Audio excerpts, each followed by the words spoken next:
Now let's look at an observational study, again one-factor analysis of variance. Here we have a manufacturer of printers and fax machines, and they have plants located in three different places, three different cities: Atlanta, Dallas, and Seattle. And the company wants to measure how much the employees at these plants know about quality management or quality awareness. So they have a quality awareness examination, and they're selecting a sample from Atlanta plant, a sample from Dallas plant, a sample from Seattle plant, sample of workers. Okay. And then they give the examination to each sample, and this examination scores are tabulated. And these examination scores are given right here. And we have 6 workers from the Atlanta plant, and these are their scores, 6 from Dallas and 6 from Seattle. Based on this sample, we want to test whether the average quality awareness between these among these three different plants are all the same or not. So we have mean examination score for Atlanta, mu sub 1, mean examination score for Dallas, mu sub 2, mean examination score for Seattle, mu sub 3, and we want to test whether the three means are same or not. So now let's define the factor and treatment and so on. So here the factor is the three different populations or the workers, three different plants. So plant is the factor. The treatment levels, and there are 3 plants, so Atlanta, Dallas, and Seattle, that's your treatment. The response variable is the quality awareness exam score that you're recording. The experimental units are the workers who are selected, and the exam was given to those workers, and it is the workers' exam scores which are recorded. So experimental unit is employees. But the type of study is observational because we are not at random assigning the workers to different plants. These workers are already working in those plants, self-selected, and we are just simply observing where they are. We are not assigning the workers to different plants, and therefore this is an observational study, not an experimental study. So population 1, 2, and 3 are the quality awareness examination scores for all the employees in Atlanta, all the employees in Dallas, all the employees in Seattle. Okay. The mean is the mean of all the scores in Atlanta, Dallas, and Seattle, and the variances are sigma squares of 1, 2, and 3. And we want to test whether the 3 means are equal or not. And again, we have the 3 assumptions. The quality awareness examination scores follow normal distribution, and the 3 population variances are all the same. And the quality awareness examination scores of one plant does not affect the quality awareness examination scores of the other plants, independent. Okay.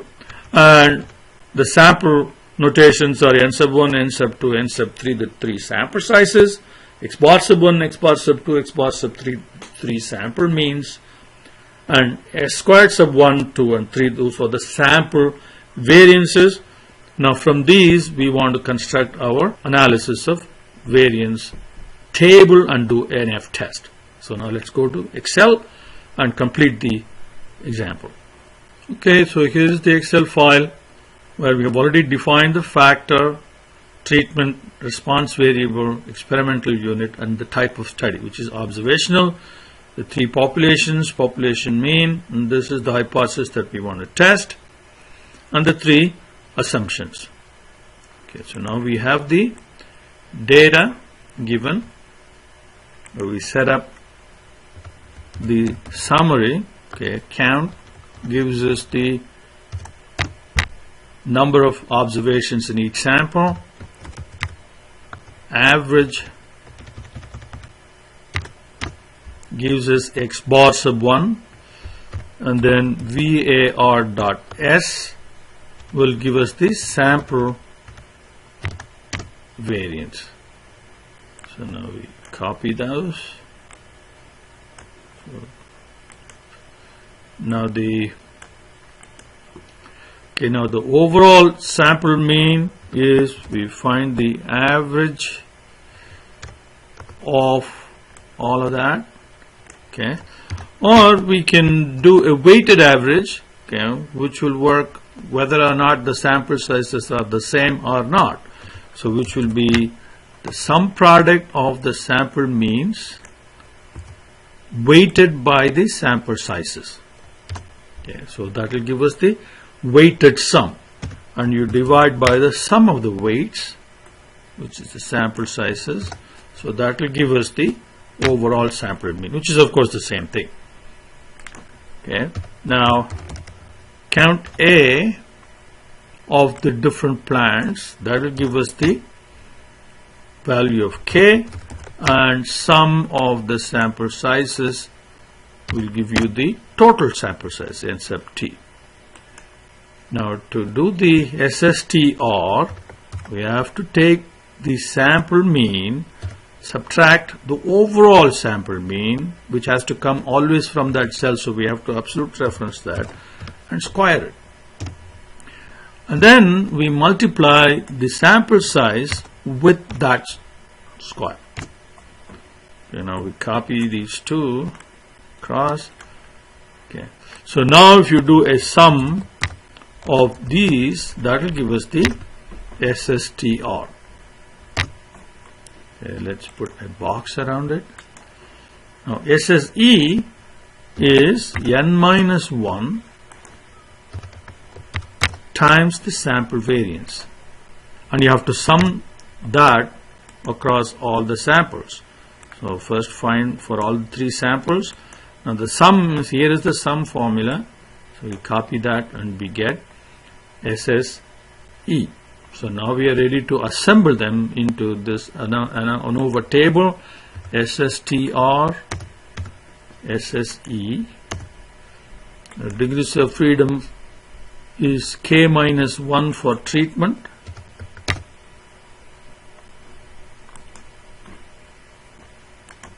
K minus 1 for treatment,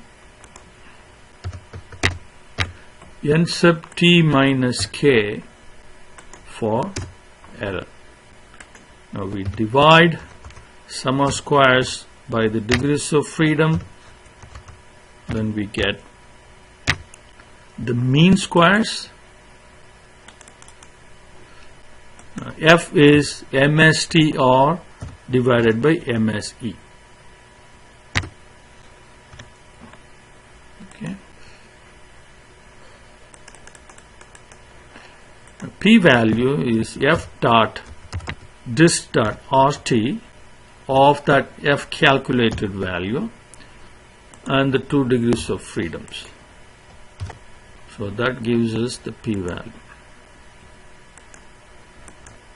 Now let's generate the same ANOVA table using the data analysis command. So go to data, data analysis, ANOVA single factor. Okay, now input range is including the label. So since we included the label, you have to check that. Alpha is 0.05. Now output range, let's select that one. Click OK. And now we have the output. Let's format it a little bit. So align the titles here also. Align it, right align it. And let's see. P-value, let's make that into percentage. Okay. So now we are ready to do the test. So F-calc is that. Now F-critical, F-table value is this, but let's find the F-table value ourselves. So it will be an additional practice. F.inv.rt, probability is alpha, comma the 2 degrees of freedoms, 2 and 15. Okay, so that's the same F-critical from there. So now we can say that since F-calc is greater than F-table value, we reject the null hypothesis. Okay, so that's the conclusion of P-value. So we've already computed P-value from here. and it is also available from the data analysis output. Okay, and conclusion, once again, it's got to be the same as here. Since p-value is less than alpha, we reject the null hypothesis. Okay, so now we need to interpret.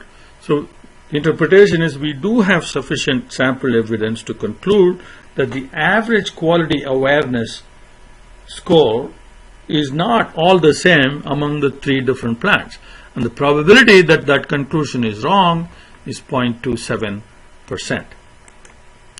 Okay, so that's the interpretation.